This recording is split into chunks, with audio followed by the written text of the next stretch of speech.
Does anyone know if it's okay if I swear? Because I get like really emotional Hell yeah! when reading these anyway,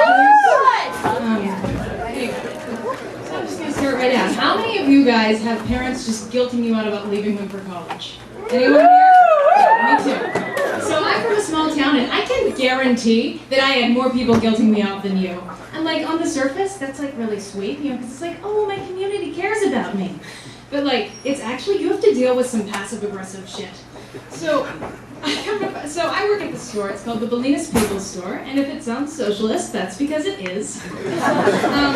And it used to be a cooperative. That means that multiple people run it, la-da-da-da-da. I have like 5 bosses. It's like working in a hippie's armpit.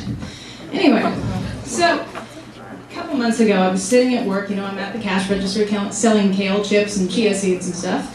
And my boss comes up to me and she's like, so, Chelsea, you're leaving in 2 months. You're going to college. And I'm like, yes, thank you for asking. I'm so glad you care about me. And she's like, you're leaving us. I'm like, yeah, is that a problem? She's like, did you notice that I raised your pay on your last paycheck? I'm like, yeah, thank you. She's like, you could get another raise if you stayed working with us. Yeah, that'd be great, but I'm going to college, you know? She's like, it's hard to get a job even if you have a college degree. Yeah, well, I mean, I know that, Claire, I know. And she's like, honey, you know, when you graduate, we may not have a place for you here. Like, I'm planning to like work in business and stuff. She's like, this is a business. Anyway, that's a small town for you. It's the passive-aggressive stuff you have to deal with. It just sucks. How many of you are from small towns? Yep. Yeah, you know what I'm talking about. I mean, I just consider myself lucky that my grandmother is dead, which is a horrible thing to say, but she was like the queen of passive-aggressiveness. She was like, she would guilt trip you. When I was a kid, I would go over to her house, and I was like 4 years old, and she'd like go do grandmotherly things, like baking cookies and like planting pansies and stuff in her garden. And I would sit on the ground in her garden, and I would weed and pull the weeds up and help her out with the gardening, because that's what kids are for, slave labor. And she would walk, and like 15 minutes into this, every single time, mind you, every single time, 15 minutes in, she would look at me, and I'm sitting there on the ground, 4 years old, playing with the weeds, pulling them out. She'd be like, Chelsea, your hands, oh, they're so dirty. You have just blackened nails. Oh my goodness, that's disgusting. It's unladylike. I'm like, and I'm sitting there, I'm 4 years old, and I'm like, that's because I have my hands in the dirt in your garden. Cause and effect, woman. You're like 60 years old. You should know this. And she just never understood. Never ever. I think that's why I'm a feminist. And before you go saying that, oh, the glass ceiling doesn't exist anymore and we don't need feminism, I just want to point out high school proms. Now, I was a loser in high school, I'm going to admit that, and I did not have a prom date, but I was cool with that, you know? I was like, I am a woman, W-O-M-Y-N, and I don't need no man.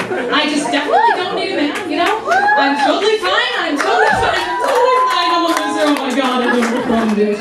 No, I was pretty cool with it, until I got to the prom.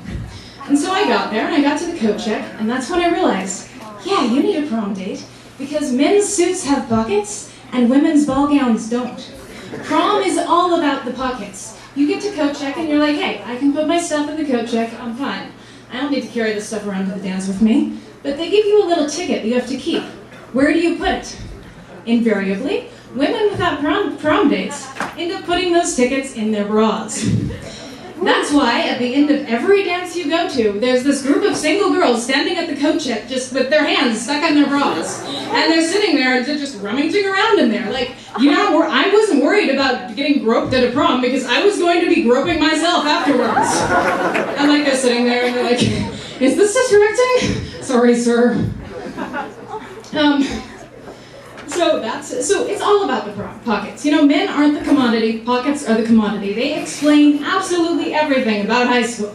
Like, that's why you get these really ugly dudes and these just gorgeous, like, 10 girls going with these disgusting guys. And you're like, how are you going to this dance together?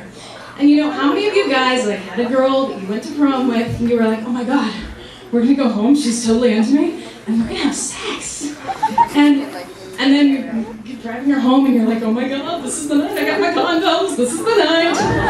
And then you realize, and she gives you this little peck on the cheek and she's like, good night. And you're like, what? What? We're not having sex? What is this?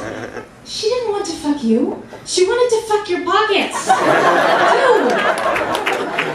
I'm gonna go out on a lie here, pocket fucking. Thank you very much.